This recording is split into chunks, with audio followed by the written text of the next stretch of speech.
السلام علیکم، آپ دیکھ رہے ہیں کے نیوز ایچ ڈی۔ میں ہوں حارث علی شاہ گیلانی۔ چلتے ہیں آج کی اہم خبروں کی طرف۔ خبروں کا سلسلہ آگے بڑھاتے ہوئے رخ کریں گے ساہیوال کا۔ وفاقی وزیر برائے تخفیف غربت سماجی تحفظ پیر سید عمران احمد شاہ نے کہا ہے کہ ستھرا پنجاب پروگرام وزیر اعلیٰ پنجاب مریم نواز کا بہت بڑا منصوبہ ہے۔ انہوں نے کہا کہ پنجاب کی تاریخ میں پہلی مرتبہ شہروں کے ساتھ ساتھ دیہاتوں کی صفائی کا منصوبہ شروع کیا گیا۔ انہوں نے کہا کہ وزیر اعلیٰ پنجاب مریم نواز جس طرح صوبے کے عوام کی خدمت کی ہے وہ ہم سب کے سامنے ہے۔ انہوں نے یہ بات Sahiwal water and sanitation services company کی افتتاحی تقریب سے خطاب کرتے ہوئے کہی۔ ممبرز صوبائی assembly Muhammad Arshad Malik, Malik Qasim Nadeem, Naveed Aslam Khan Lodhi, commissioner Sahiwal Shoaib Iqbal Syed, deputy commissioner Shahid Mahmood, director development and finance Shafiq Ahmed Dogar, C E O Sahiwal water and sanitation services company Iftikhar Ali اور C F O Javed Iqbal سمیت سیاسی کارکنوں، صحافیوں اور سینیٹری ورکرز کی بڑی تعداد نے تقریب میں شرکت کی۔ تقریب سے خطاب کرتے ہوئے وفاقی وزیر برائے تخفیف غربت و سماجی تحفظ پیپر سید عمران احمد شاہ نے کہا کہ پاکستان مسلم لیگ نون کی حکومت نے ہمیشہ انسانیت کی خدمت کو شعار بنایا۔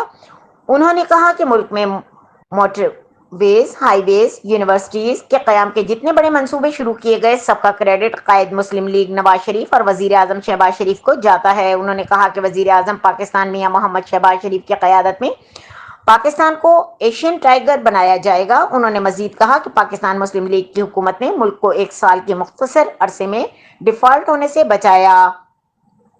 انہوں نے کہا کہ عوام کو ریلیف فراہم کرنے کے لیے بجلی کے بلوں میں نمایاں کمی کی گئی۔ وفاقی وزیر نے کہا کہ ناراض دوست ممالک سے دوبارہ اچھے تعلقات قائم کیے گئے جس سے سرمایہ کاری میں اضافہ ہوا اور لوگوں کو روزگار کے بہتر مواقع میسر آئے۔ انہوں نے کہا کہ ساہیوال کو پہلے سے بھی خوبصورت شہر بنا کر دم لیں گے۔ پیر سید عمران احمد شاہ نے کمپنی کے قیام میں ذاتی دلچسپی لینے پر کمشنر ساہیوال شعیب اقبال سید کو خراج تحسین پیش کیا۔ تقریب سے خطاب کرتے ہوئے کمشنر ساہیوال شعیب اقبال سید نے کہا کہ پنجاب حکومت شہریوں کو صاف ستھرا ماحول فراہم کرنے کے لیے خطیر رقم خرچ کر رہی ہے۔ انہوں نے کہا کہ اپنی گلی محلوں کی صفائی ہم سب کی ذمہ داری ہے۔ انہوں نے سینیٹری ورکرز پر زور دیا کہ شہر کی صفائی کے لیے ایمانداری اور فرض شناسی سے کام کریں۔ انہوں نے کہا کہ ساہیوال کو صحت مند اور صاف ستھرا شہر بنائیں گے۔